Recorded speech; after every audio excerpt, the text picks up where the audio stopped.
was always so very interesting. Whenever you went in, everybody was so friendly to you, and so it was a pleasure to go there. It's really, we get together, have a blather, and then there's always something to see and entertain us. It's really good. Done Senior Citizens Club. Met every 2 weeks.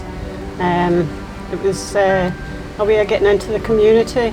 It had been going before, but when May took it over, she kind of developed a lot, so there was more people that wanted to join in.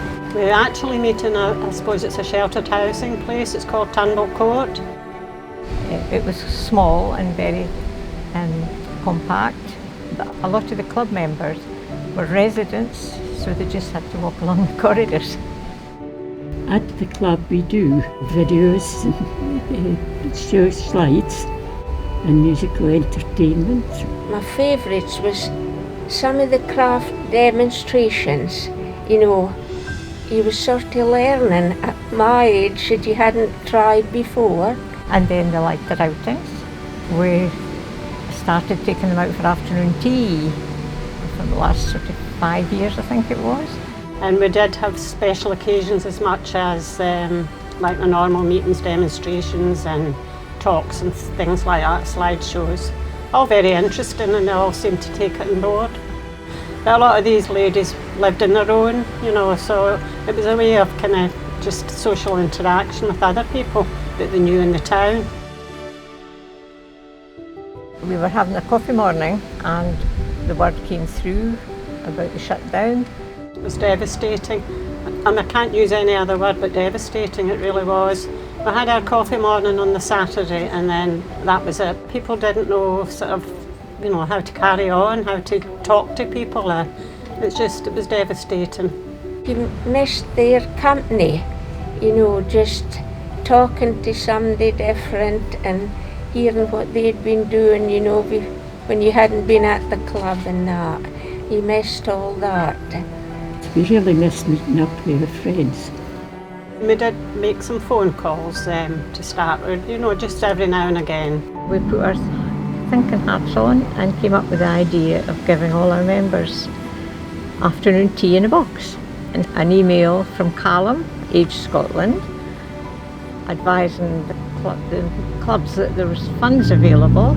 We had a dedicated team from the committee, it was about 4 of us, I think it was, did these doorstep deliveries, and we've done 5 altogether while the pandemic's been on. And every time I go and see them, you kind of just get a feel for how they're feeling. You come and we get a nice surprise tea in a box, and it's really lovely. It's such a nice surprise. People coming to your door and handing you something you don't expect. It's lovely.